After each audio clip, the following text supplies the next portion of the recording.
Oke, ini kita mau tidak mau sampai jam 3 ya, bismillah ya, Oktober ya. Oke, tinggal 10 menit lagi Pak Kiflan, terima kasih. Tapi sebelum Anda melakukan eksplorasi masing-masing atau berkelompok, ini saya urun pengetahuan dasar dulu, supaya Anda tidak ngindon gaweni karena dasar pengetahuannya salah. Yang pertama gini, ini jelas belum selesai Pak Kiflan. Berarti bulan depan itu nek anjene wis nggawe ingin iki mbok wis aku usul bulan ngarep itu judulnya Tiji Tibe. Ini ada dua. Kita harus siap kalau mati siji mati kabeh. Tapi cita-cita kita adalah mukti siji mukti kabeh. Gitu ya, monggo. Kedua, informasi Pak Kiflan nanti akan banyak yang menanggapi begini. Mana mungkin lah PKI mau hidup lagi di Indonesia. Sekarang ideologi komunisme sudah hancur di dunia. Kan gitu. Saya ingin katakan sama Anda, satu, PKI itu tidak sama dan sebangun dengan komunisme atau sosialisme. PKI itu punya rahasia-rahasia dan punya plus-plus yang lain khusus untuk Indonesia. Jadi tidak sama persis dengan Marxisme, tidak sama persis dengan sosialisme, komunisme. Itu tolong Anda pelajari. Nomor dua, yang dilakukan Cina itu bukan seperti yang dilakukan oleh Jerman Timur, oleh Cekoslowakia, enggak. Jadi semua di dunia ini gumunan. Yang satu gumun sama ideologi kanan, yaitu kapitalisme dan demokrasi. Yang satu gumun sama Marxisme, sosialisme, komunisme. Akhirnya negara A memilih yang kanan, negara B memilih yang kiri. Cina tidak milih kanan, tidak milih kiri, dia tunggangi kedua-duanya. Jadi politiknya komunis, sentralistik, tapi ekonominya kapitalis.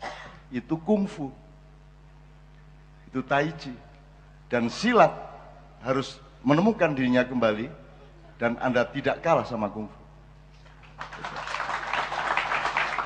Nah, mulanya saya ini silat-silat atau gelut dewe lah, mencari hikmah dan ilmu dari disiplinnya masing-masing untuk nasionalisme yang sama. Nah, berlakulah di sini utlubul ilma walau bisin.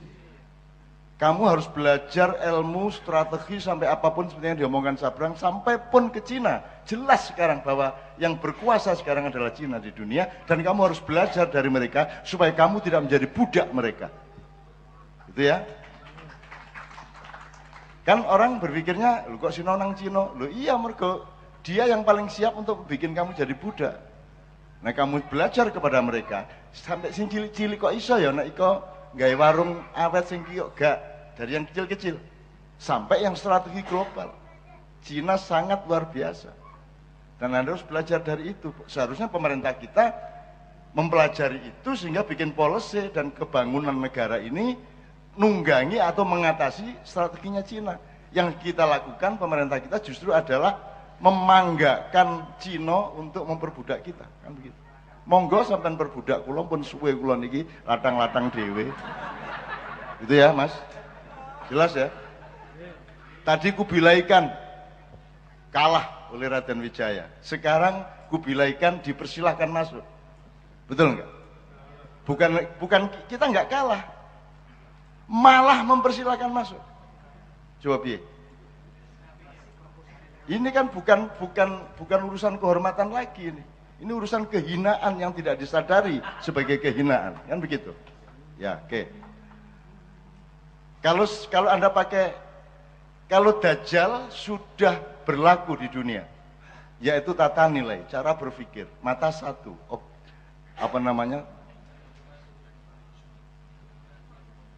itu sudah sejak Renaissance Anda sudah pakai Dajjal. Sekarang Dajjal sudah tidak perlu ngapa-ngapain, dia tinggal ngerokok-ngerokok sudah berlaku dengan sendirinya dominonya. Sekarang kalau Dajjal itu kavalerinya, pasukan tanknya, pasukan berkudanya. Tapi yang sekarang akan masuk adalah infanterinya Dajjal yang bernama Ya'juj dan Ma'juj. Dan ciri-cirinya Anda browsing, Ya'juj Ma'juj, salah satu cirinya adalah berkulit putih dan bermata sipit. Saya tidak mengatakan Cina. Kita punya sahabat-sahabat Cina di mana-mana, dan mereka kita terima dengan baik, ya toh? Dan kita tidak anti mereka, kita juga tidak anti Tiongkok, tidak anti siapa-siapa. Cuman ojo nemen-nemen kan. Ojo kon tak kaya ati njaluk usus kan. Gitu mboten? Nah, kamu orang Jawa. Orang Jawa itu satu cirinya. Ojo ngendas-ndasi, betul enggak? Ojo ngendas-ndasi. Dan kamu akan dindas-ndasi dan sudah dipersilakan oleh presidenmu supaya rakyat Indonesia dindas-ndasi karo wong-wong tukang jopo.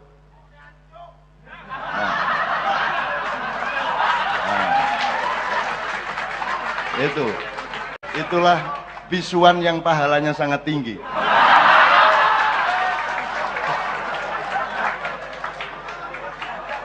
Saya bukan fanatik Jawa, saya cuman orang Jawa. Aku gak kate lapo-lapo karo liyane, saya gak akan anti siapapun, tapi kamu juga jangan melarang saya jadi orang Jawa. Itu kalau di abad 18, kalau tuan-tuan tanah, orang-orang kaya di Eropa membeli budak, mereka filter yang orang Jawa dibebaskan. Kenapa? Iki wong Jawa iki ketoke menganut tapi dilungkas kon, ditunjuk kon. Mereka tidak berani memperbudak orang Jawa. Tidak berani memperbudak orang Nusantara. Sekarang kok gara-gara bal-balan nek wis mari nyelentang terus ngene nang ndase. Nah, sekarang Anda gelem dindas-ndasi bahkan monggo sampean keplak, monggo sampean. Tumbuhkan sekarang.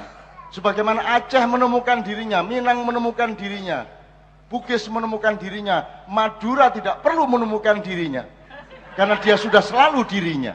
Wow. Ya toh? Dia tidak berjarak dengan dirinya. Tidak mungkin orang Madura bukan muslim. Wong PTA Islam. Ya toh? Oke. Ya jadi teman-teman sekalian, kita nggak akan nantang siapa-siapa.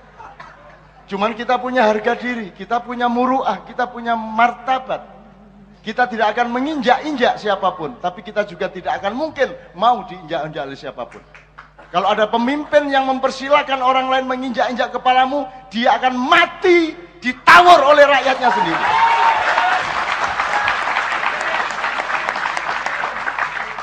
Mari keplok turu. Oke, satu lagi Pak Kiflan. Mereka ini pinter. Kalau upamanya nanti terjadi seperti yang diomongkan Pak Kiflan setelah 15 Agustus yang akan datang, itu bukan mereka akan bilang akan mendirikan partai komunis atau bikin, tidak begitu bahasanya. Itu dimaafkan dompleng isu HAM. HAM ini juga penipuan. Ya. Maka digiring masalah itu ke HAM, jadi masalah Sidoarjo, masalah Kedungombo, Talangsari, Petrus, Trisakti penembakan mahasiswa. Nah, itu satu tema yaitu pelanggaran HAM. Dan TNI akan dianggap pelanggar HAM di tahun 1965. Nah, itu yang disebut sabrang peperangan intelektual dan Anda harus punya kritisisme begitu ada penindasan intelektual terjadi di Indonesia. Ngono ya, Rek ya. Wes. Jadi ini sekarang pangerannya Sabrang dan dia sudah mengatakan, ayo ngelumpuk, jangan hanya siap perang fisik, tapi juga harus siap perang fisik, kan gitu kan? Itu juga harus tetap siap, semua kita siapkan. Artinya kita tetap akomodatif dengan teman-teman Tionghoa di sini. Awakmu UMR munggah, apa sebabnya? Mari ngono perusahaan sing gak kuat mesti bangkrut. Sehingga nanti yang bisa bikin perusahaan di sini adalah yang modalnya kuat, yang datangnya dari cufo tadi. Jakarta sudah seperti itu Pak Kiflan. Jakarta sudah seperti itu. Pengusaha-pengusaha menengah bawah akan mati dan yang bisa bikin usaha-usaha beli tanah, bikin gedung, punya omset hanya perusahaan-perusahaan cufo yang modalnya tinggi. Jakarta sudah menjadi bukan Jakarta. Itu teman sekalian. Nah ini dipelajari, sabar. Dipelajari ya. Kapan saja pelajari ini. Pas karo bojomu wong loro ndek kamar mempelajari ini ya. Ngono ya. Dik kon aja sampai dadi Indonesia ya. Aja sampai ngene ya. Terus aku Cinone aja ngono ya.